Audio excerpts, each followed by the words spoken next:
देश के नोएडा में हुए बाइक बोर्ड घोटाले में दिन ब दिन नए नए खुलासे हो रहे हैं।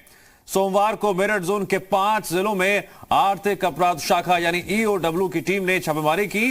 इस छापेमारी में मेरठ, हापुड़, गाजियाबाद, मुजफ्फरनगर और बागपत को मिलाकर कुल 178 बाइक्स अब तक बरामद की जा चुकी हैं।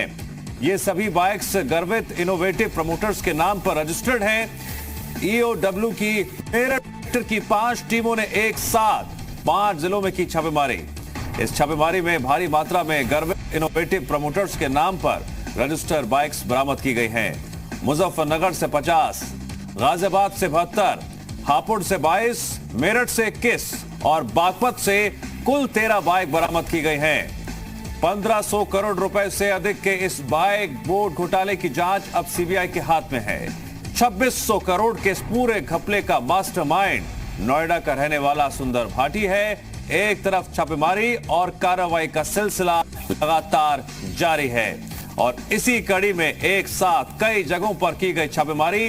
बाइक बोर्ड घोटाले में बड़े पैमाने पर ईओडब्ल्यू ने मेरठ, गाजियाबाद, मुजफ्फरनगर, हापुड़ और बागपत में छापेमारी की। लखनऊ से जी मीडिया संवाददाता पवन सेंगर जुड़ गए हमारे साथ उस खबर पर और अधिक जानकारी के लिए। पवन, बाइक बोर्ड घोटाले में ईओडब्ल्यू की टीम ने कई जगह छापेमारी की। अब तक की इस छापेमारी में क्या खुलासा हुआ, क्या कार्रवाई की गई है? देखिए दिव्यांश, सबसे बड़ी बात है कि गर्वित इनोवेटिव प्रोमोटर्स के नाम से जो कंपनी थी, खासतौर से सुंदर भाटी ने इसको 2010 में लॉन्च किया था, लेकिन बाइक बोट स्कीम 2017 के बाद लॉन्च किया। उसके बाद केवल पश्चिमी उत्तर प्रदेश की बात करें तो तकरीबन 1-1.5 लाख से ज़्यादा इन्वेस्टर इसने जुटा लिए। उसके अलावा लखनऊ में भी इसने अपने इन्वेस्टर जुटाए। उसके अलावा अगर बात करें उत्तर प्रदेश से बाहर भी, यानी उत्तर प्रदेश के बाहर हरियाणा, राजस्थान, अलग अलग जगहों से भी इसने इन्वेस्टर जुटाए। और इन्वेस्टर इसलिए सामने आए क्योंकि पहले अपने लोगों को इसने इन्वेस्ट कराना शुरू किया, जिसमें 62,001 रुपया पर बाइक के नाम पे ये इन्वेस्ट कराता था। उसके बाद 12 महीने तक स्कीम के तहत पैसा देने की वादा करता था। तकरीबन 9,000 कुछ रुपए ये हर महीने देने का वादा करता था और कुछ लोगों को देने का काम भी किया। उसके बाद बहुत सारे लोग इसके झांसे में आए और ऐसे जो इन्वेस्टर थे उनकी संख्या अब बताई जा रही है कि तकरीबन 3 लाख के करीब इन्वेस्टर इसके पास आ गए थे और 2600 करोड़ से ज्यादा अभी तक जो सामने प्रकाश में आया है, जिसके पेपर्स मिल चुके हैं, जो पैसा ट्रांसफर किया था वो 1500 करोड़ से ज्यादा का मामला है।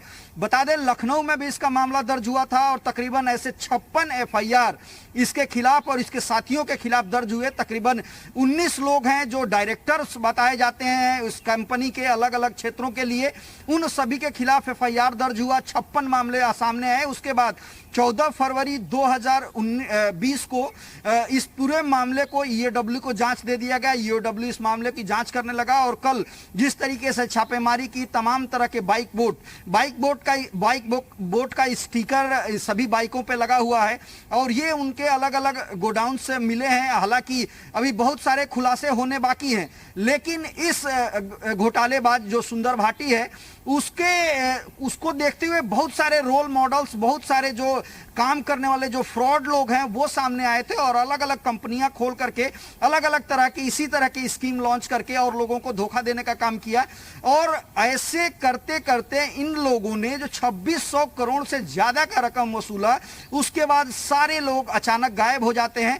तब जो इन्वेस्ट करने वाले लोग हैं, एक एक गांव के 10-10 लोग हैं, एक परिवार के 2 लोग हैं।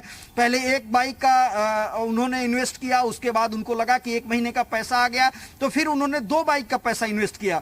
इस तरीके से कुछ पैसा सुंदर भाटी ने पहले लोगों को देने का काम किया ताकि जो पैसा देने वाले लोग हैं वो ये समझ सकें कि जो स्कीम है वो सही है और साल भर के अंदर बाइक का पैसा भी निकल आएगा, जो पैसा उन्होंने जमा किया वो भी निकल आएगा और बाइक उनको फ्री में मिल जाएगी। इस लालच को देखते हुए, इस लालच में आकर के लोगों ने पैसा लगाया, लेकिन सुंदर भाटी बहुत बड़ा खिलाड़ी निकला और उसने अपने सारे डायरेक्टर्स के साथ मिलकर के सारे पैसे का जो लेन देन था उसका वारा न्यारा करके और वो चंपत हो लिया। उसके बाद तमाम पुलिस एफआईआर हुआ, पुलिस के अधिकारी उसके पीछे लगते रहे, लेकिन मामला बढ़ता गया। जैसे जैसे पैसे का मामला बढ़ता गया, इस मामले को देख करके उत्तर प्रदेश सरकार ने फैसला लिया और इस पूरे मामले की जांच 14 फरवरी 2020 को ईओडब्ल्यू को दे दिया गया। ईओडब्ल्यू तब से जांच कर रही थी, सर्विलांस में लेकर के तमाम सारे नंबर्स, इसके रिश्तेदारों के नंबर्स लेकर के सर्विलांस कर रही थी। और कल बड़ी कामयाबी एक तरीके से मिली, केवल बाइक बोट का नहीं, बहुत सारे दस्तावेज, बहुत सारे लोग, बहुत सारे